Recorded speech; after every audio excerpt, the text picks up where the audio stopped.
नीता ने अभय के लिए चाय लाकर टेबल पर रख दी और चुपचाप टेबल के पास पड़ी कुर्सी पर बैठ केतली से प्याले में चाय डालने लगी। अभय ने नीता के झुके हुए चेहरे पर नज़र डाली। लगता था वह अभी अभी रोकर उठी है। अभय रोजाना ही नीता को उदास देखता है। वैसे नीता रोती बहुत कम है। वो समझता है कि नीता के रोने का कारण क्या हो सकता है, इसलिए उसने पूछकर नीता को दोबारा रुलाना ठीक नहीं समझा।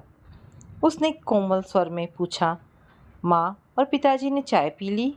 नहीं। नीता के स्वर में हल्का सा कंपन था। क्यों?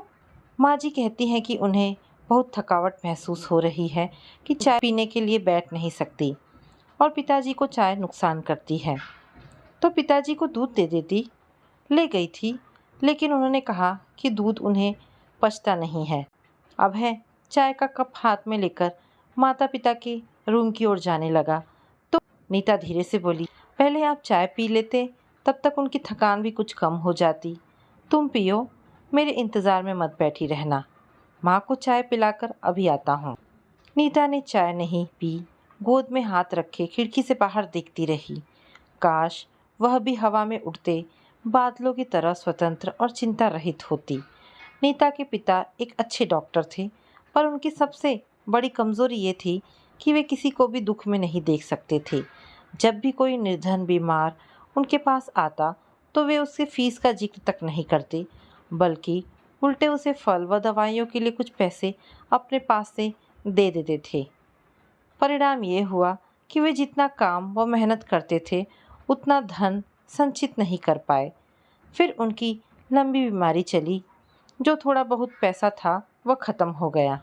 उनकी मृत्यु के बाद सिर्फ एक घर के अलावा और कोई संपत्ति नहीं बची थी। सबसे बड़ी बहन होने के नाते नीता ने घर का भार संभालना अपना कर्तव्य समझा। उसने एक विद्यालय में टीचर की नौकरी कर ली। छोटी बहन रिया मेडिकल कॉलेज में चौथे साल में थी और भाई अनुज इंजीनियरिंग के दूसरे साल में।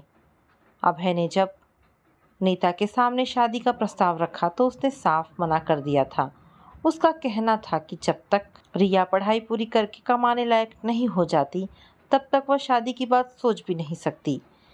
इस पर अभय ने आश्वासन दिया था कि शादी में वह कुछ खर्च न होने देगा और शादी के पश्चात भी नीता अपनी सैलरी घर में देने के लिए स्वतंत्र होगी। अभय का यह तर्क था कि एक दोस्त के नाते उसके परिवार के प्रति सब कुछ नहीं कर सकता जो परिवार का सदस्य बन जाने के पश्चात कर सकेगा। यह तर्क नीता को भी ठीक लगा था। कभी कभी अपनी चिंताओं के बीच वह खुद को बहुत ही अकेला व असहाय सा पाती थी। उसने सोचा, यदि उसे अभय जैसा जीवन साथी जो उसकी भावनाओं को अच्छी तरह समझता है मिल गया तो उसकी चिंताएं कम हो जाएगी।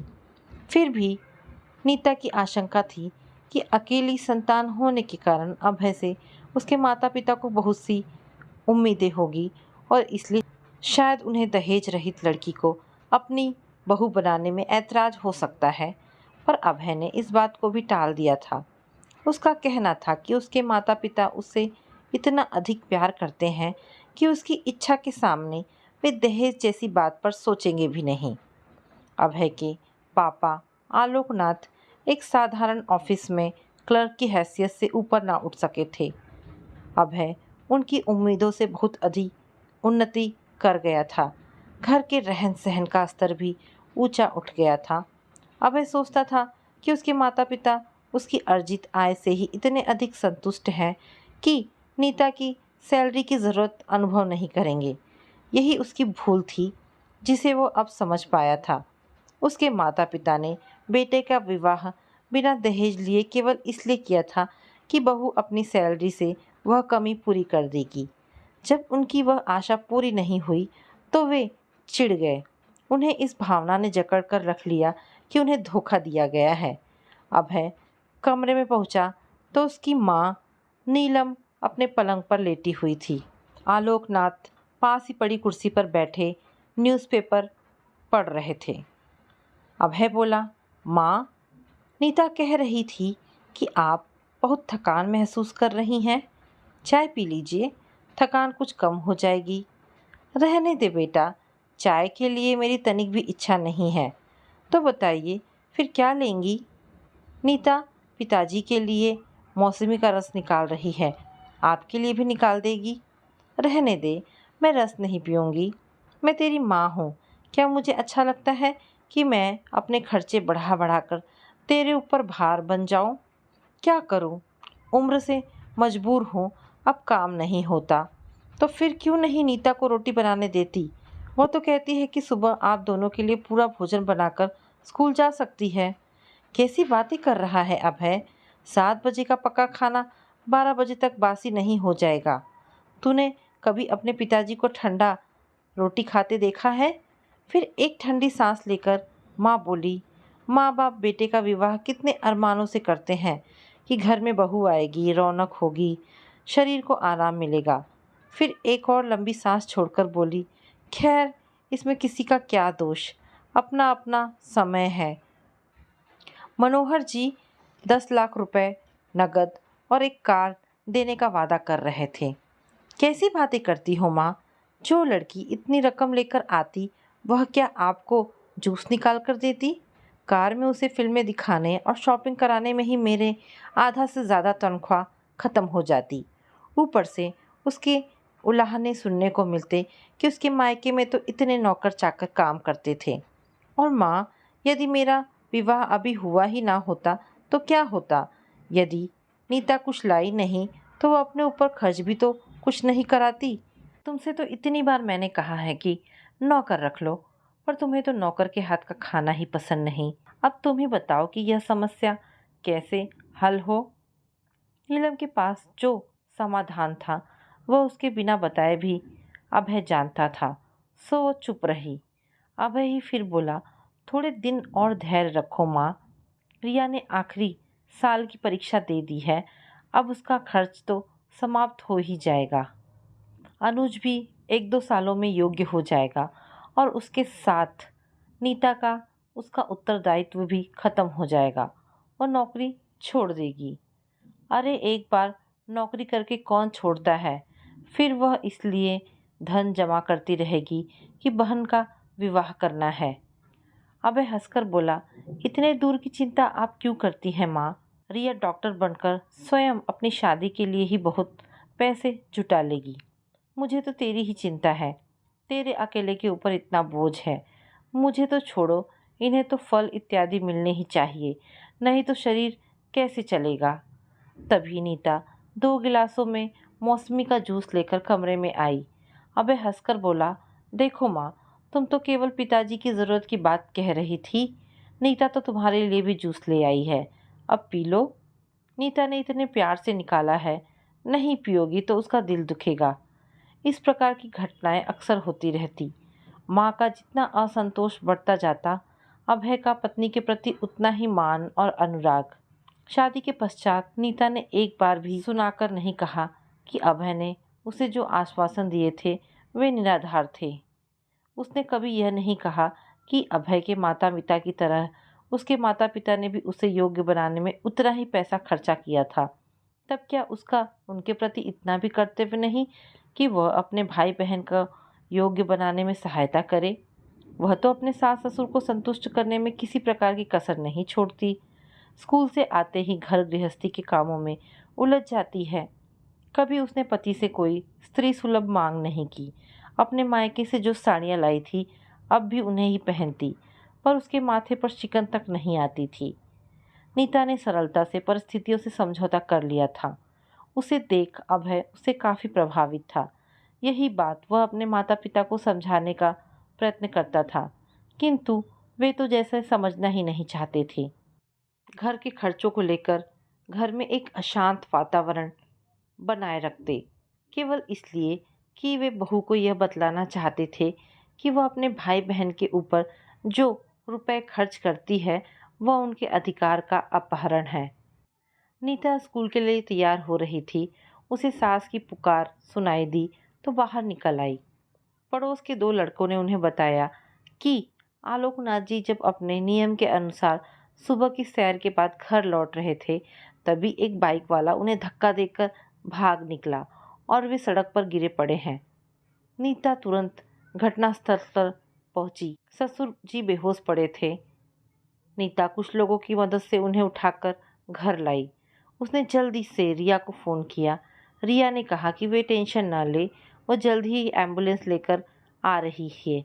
नीता ने छुट्टी के लिए स्कूल फ़ोन कर दिया और घर आकर हॉस्पिटल के लिए ज़रूरी सामान रखने लगी। तभी रिया आ गई। जितनी तत्कालीन चिकित्सा करना संभव था उसने की और उन्हें हॉस्पिटल ले गई। रिया अपने स्वभाव व व्यवहार के कारण पूरे हॉस्पिटल में सबसे प्रिय थी। यह जानकर कि उसका कोई निकट संबंधी हॉस्पिटल में भर्ती होने आया है, उसके दोस्तों और संबंधित डॉक्टरों ने सब इंतज़ाम कर दिए। घबराहट के कारण नीलम को लग रहा था कि वह शक्ति रहित होती जा रही है। सारे हॉस्पिटल में एक हलचल सी मची हुई थी। वह कभी सोच भी नहीं सकती थी कि कभी उसके रिटायर्ड पति को इस प्रकार का विशेष इलाज उपलब्ध हो सकेगा। बीच बीच में नीता आकर सास को धीरज बंधाने का प्रयत्न करती। अभय ऑफिस के काम से कहीं बाहर गया हुआ था। नीता ने उसे भी इस घटना की सूचना दे दी। अनुज समाचार पाते ही तुरंत आ गया था। दवाइयों के लिए भागदौड़ वही कर रहा था। मदद के लिए उसके एक दोस्त ने उसे अपनी कार दे दी थी। 4-5 घंटे बाद आलोकनाथ जी कमरे में लाए गए। रिया ने बार बार नीता की सास को तसल्ली दी कि आलोक अंकल जल्दी ही ठीक हो जाएंगे। वातावरण में एक ठहराव सा आ गया था। नीलम ने कमरे में चारों ओर देखा। हॉस्पिटल में इतना अच्छा कमरा तो काफ़ी महंगा पड़ेगा। जब उसने अपनी शंका व्यक्त की तब अनुज बोला, माँ जी, आप 2 बेटों की माँ होकर खर्च की चिंता क्यों करती हैं? मेरे होते यदि आपको किसी भी प्रकार का कष्ट हो तो मैं बेटा होने का अधिकार कैसे पाऊंगा? नीता हंसकर बोली, माँ जी, आज इसने पिताजी को अपना खून दिया है ना, इसलिए ये बढ़ कर आपका बेटा होने का दावा कर रहा है। ये सुनकर नीलम की आंखें छलछला आई। वे सोच रही थी कि यदि नीता ने बहन की पढ़ाई में मदद न की होती तो क्या आज रिया डॉक्टर होती और क्या उसके पति को ये सुविधाएं मिल पाती? मनोहर जी का बेटा क्या अपनी बहन को दहेज के बाद उसके ससुर को खून देने की बात सोचता? आलोकनाथ जी जब घर आए तब तक नीलम की मनोस्थिति बिल्कुल बदल चुकी थी और सारी कमजोरी भी गायब हो चुकी थी। रात को पति को जल्दी भोजन करा के वे नीता के लिए कार्डिगन बुन रही थी। तभी उन्हें अनुज के आने की आवाज़ सुनाई दी। खुशी से उसका चेहरा उज्जवल हो उठा। अनुज ने एक डिब्बा लाकर उनके पैरों के पास रख दिया और पूछने पर बोला, माँ जी, मैंने एक पार्ट टाइम जॉब कर लिया है। पहली तनख्वाह मिली तो आपसे आशीर्वाद लेने चला आया। ये सुनकर नीलम चकित रह गई। वे रुष्ट होकर बोली, क्या तेरा दिमाग खराब हुआ है? पढ़ना नहीं है जो पार्ट टाइम जॉब करेगा? पढ़ाई में इससे कुछ अंतर नहीं पड़ता माँ। बेशक अब आवारा गर्दी का समय नहीं मिलता। मैं तेरी बात नहीं मानूंगी जब तक तू जॉब छोड़ने का वादा नहीं करेगा। मैं इस डब्बे को हाथ भी नहीं लगाऊंगी। और माँ जी, आप तो जीजा जी से भी ज़्यादा धमकियाँ दे रही हैं। चलिए, मैंने आपकी बात मान ली, अब जल्दी से डिब्बा खोलिए, अनुज ने आतुरता से कहा। डिब्बा खोला तो नीलम स्तब्ध रह गई और डबडबाई आंखों से बोली, पगले, मैं बुढ़िया यह साड़ी पहनूंगी? अपनी दीदी को देता ना, पहले माँ फिर बहन। अच्छा माँ जी, अब जल्दी से आशीर्वाद दे दो। और अनुज ने नीलम का हाथ अपने सिर पर रख लिया। नीलम हंसे बिना न रह सकी। तू तो बड़ा शातिर है, आशीर्वाद लेने के लिए भी रिश्वत देता है। तुम सब भाई बहन हमेशा खुश रहो और दूसरों को खुश रखो। मैं तो यही कामना करती हूँ। तो दोस्तों, ये छोटी सी कहानी यहाँ पर समाप्त होती है। आशा करती हूँ कहानी पसंद आई होगी। अगर कहानी पसंद आई है तो प्लीज़ इसे लाइक एंड शेयर करें। दोस्तों, ऐसी ढेरों पारिवारिक और शिक्षाप्रद कहानी सुनने के लिए हमारे चैनल को प्लीज़ सब्सक्राइब करें। धन्यवाद दोस्तों।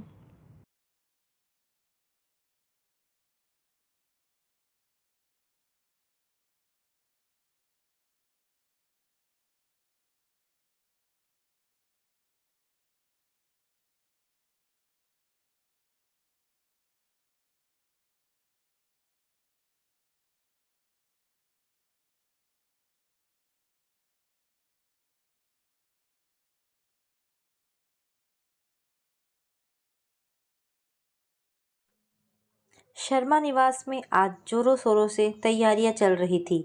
आज प्रकाश जी और सविता जी की इकलौती बेटी रीता की शादी थी।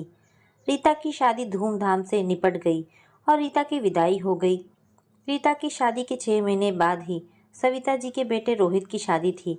क्योंकि सविता जी को बहुत अच्छा रिश्ता मिला था तो उन्होंने शादी पहले ही मान ली थी और आज धूमधाम से शादी हो जाने के बाद शिखा बहू बनकर शर्मा निवास आ गई। सारे रीति रिवाज धीरे धीरे निपट गए और सारे मेहमान भी विदा हो गए।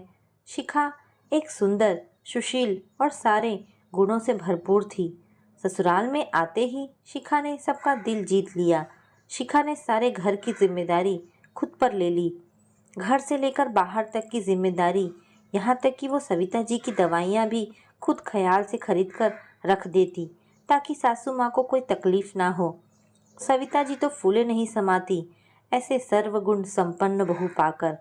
सविता जी ना कभी किसी से शिखा की बुराई करती, अक्सर सास ऐसा नहीं करती है। सविता जी शिखा को रीता से भी ज़्यादा मान देती क्योंकि शिखा उस लायक थी ही। यह सब देखकर शिखा खुश हो जाती। बेटी रीता का रोज फोन आता, माँ सविता को, मगर रीता हमेशा अपनी माँ को भड़काती। मगर सविता जी कभी नहीं भड़कती। जब रीता को मौका मिलता वो अपनी भाभी के खिलाफ कभी माँ को तो कभी भाई रोहित को उकसाती, मगर उसकी यह चाल हमेशा नाकामयाब हो जाती। ऐसे ही एक दिन रीता माँ से फ़ोन पर बातें कर रही थी। हेलो, कैसी हो माँ? ठीक हो बेटा, बस थोड़ा कई दिनों से बदन का दर्द असहनीय बढ़ गया है। तो फिर डॉक्टर को दिखा लो ना। लाओ भाभी को फ़ोन दो, मैं बोलती हूँ। ज़रूर आपसे ही घर का काम करवाती होगी। जैसे ही सविता जी ने पास खड़ी अपनी बहू शिखा को फ़ोन पकड़ाया, बिना कुछ सुने ही रीता बोलने लगी, भाभी थोड़ा ध्यान माँ का भी रख लिया करो, घूमने फिरने से थोड़ी फुर्सत मिले तो। माँ को डॉक्टर को तो दिखा लो, बेचारी कुछ कहती नहीं तो क्या, कम से कम आपको तो समझना चाहिए।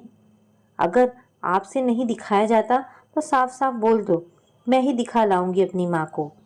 ननद के ताने सुनकर शिखा की आंखें छलक आई। शिखा अपनी तरफ से पूरी कोशिश करती थी घर और परिवार संभालने की। सास सविता जी का भी बहुत सम्मान करती थी।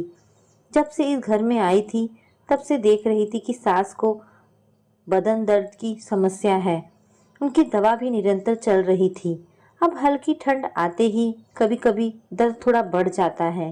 सास की दवाइयाँ वगैरह लाने में कभी देर नहीं करती थी, जैसे खुद की ही बीमारी हो। लेकिन फिर भी ननद बार बार उसे नसीहत देती रहती। शिखा को बहुत बुरा लगता, मगर कुछ कहती नहीं। तभी आज ननद की इतनी हिम्मत बढ़ गई थी।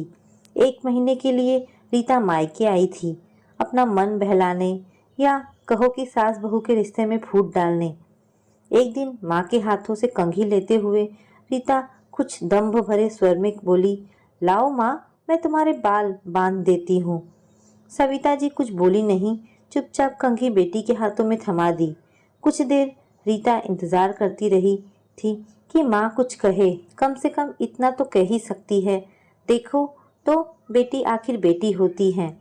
माँ के हाथों से कंघी ले ली, लेकिन बहू तो कभी कहती भी नहीं। लेकिन सविता जी तो कुछ बोली ही नहीं, न बेटी की प्रशंसा न बहू की बुराई। रीता के सब्र का बांध टूट रहा था। उसके मन में बचकानी सोच हिलोरे ले रही थी और सोचने लगी, अभी साल भर पहले जब उसकी शादी नहीं हुई थी तो पूरे घर के सदस्यों की जुबान पर उसका ही नाम रहता था। पापा की चाय से लेकर भाई के लंच तक की जिम्मेदारी उसी के रहती थी। माँ की डायबिटीज़ की दवा तो वही याद दिलाती थी। खाने में क्या बनना है, इस चिंता से तो माँ मुक्त ही रहती थी। जो तेरा जी चाहे बना ले, यही माँ का जवाब रहता था। भाई और पापा भी हर काम में उससे सलाह जरूर लेते थे। वह शादी करके ससुराल क्या गई और 6 महीने बाद ही भाई की शादी क्या हो गई कि सारे मायने ही बदल गए। जब वह ससुराल से आ रही थी तो रास्ते भर सोचते आई कि सभी उसकी कमी महसूस कर रहे होंगे। वो जितना सबका ख्याल रखती थी, भला बहू थोड़े ही रखती होगी। पापा अखबार के साथ चाय के लिए बहू की राह ताकते होंगे। माँ को भी अपनी दवा याद रहती भी होगी या नहीं। खैर, जाऊंगी तो माँ भी अपने मन का दर्द बांटकर जी हल्का कर लेगी। आखिर माँ पापा को बेटी और बहू में फ़र्क तो नज़र आ ही गया होगा। पता नहीं कैसे वे लोग एडजस्ट कर रहे होंगे। यह सोचकर उसका मन भारी हो गया था। लेकिन यहाँ आने पर तो नज़ारा कुछ और ही दिखा। न पापा के चेहरे पर शिकन, ना माँ के होठों पर बहू की शिकायतें, ना ही भाभी के दिलेर स्वभाव में कोई कमी। सबसे बड़ी बात, ना तो किसी ने उसकी कमी महसूस होने की बात कही और ना ही भाभी के किसी अवगुणों की चर्चा। मगर उसके साथ ऐसा तो कभी नहीं हुआ। जब भी उसकी ननद मायके आती है तो उसकी सास तो उसकी बुराइयां करते थकती ही नहीं। उसे यह सब बहुत नागवार गुजर रहा था।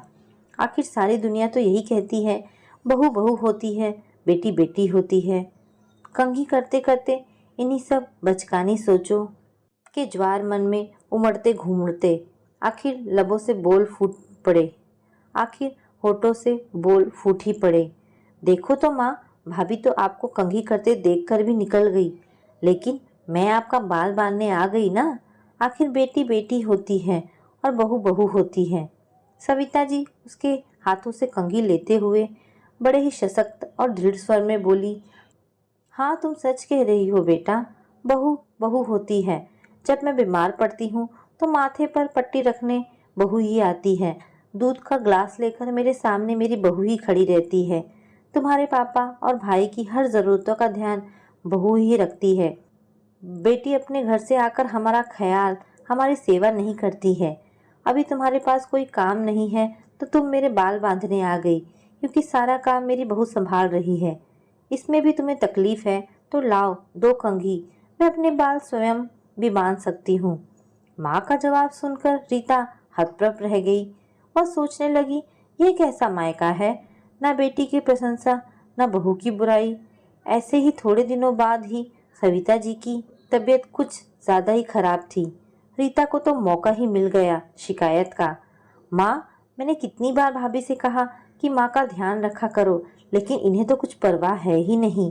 मैं आज ही आपको बड़े डॉक्टर के पास लेकर चलती हूँ, भले ही ज़्यादा फीस देनी पड़े, मगर भाभी आपको माँ के खाने पीने और दवाइयों का ध्यान रखना चाहिए। कितनी लापरवाह हैं आप, और भाई को तो फुर्सत ही नहीं रहती कुछ करने की। आपको क्या पता माँ को बीमार देखकर मेरे दिल पर क्या बीतती है। तभी डोरबेल बजी। रीता झट से दरवाज़ा खोली। दरवाजे पर खुद के पति को देखकर रीता हक्का बक्का सी हो गई। अरे आप यहाँ, पूछ सकती हो क्यों आए हो? तुम्हारी विदाई करवाने आया हूँ। दीदी चली गई हैं अपने ससुराल, क्योंकि उनके यहाँ किसी का निधन हो गया है। वैसे दीदी मम्मी को इस हाल पर छोड़कर नहीं जा रही थी, मगर मम्मी पापा ने उन्हें ज़बरदस्ती भेज दिया। अब मम्मी इस हालत में कैसे घर संभालेगी?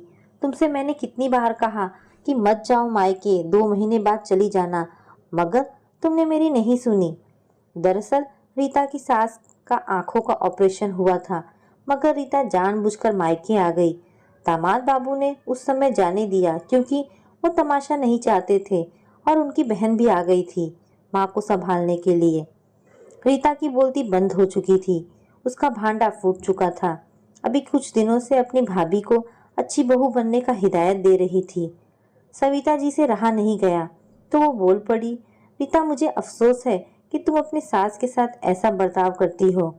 अरे तेरी भाभी तो सारा दिन मेरे आगे पीछे घूमती रहती है, लेकिन मुझे ये जानकर बहुत दुख हो रहा है कि तुझे मेरी इतनी चिंता है, लेकिन जिसकी सेवा तुम्हें करनी चाहिए उसे तू पूछती भी नहीं। जिस तरह मैं तेरी माँ हूँ, वैसे वो भी तो माँ बाप हैं। तुम्हें तो अपनी भाभी से सीखना चाहिए कि घर के बुजुर्गों का ख्याल कैसे रखा जाता है। अपनी माँ की बातें सुनकर रीता की गर्दन शर्म से झुक गई। आज उसकी सच्चाई उसके मायके वालों के सामने आ गई थी। उस दिन के बाद रीता ने भाभी को हिदायत देना बंद कर दिया और खुद भी अच्छी बहू बनने की कोशिश करने लगी थी। तो दोस्तों, ये कहानी आपको कैसी लगी? आशा करती हूँ आपको ये कहानी पसंद आई होगी। अगर आपको कहानी पसंद आई हो तो प्लीज़ इसे लाइक एंड शेयर करें। धन्यवाद दोस्तों।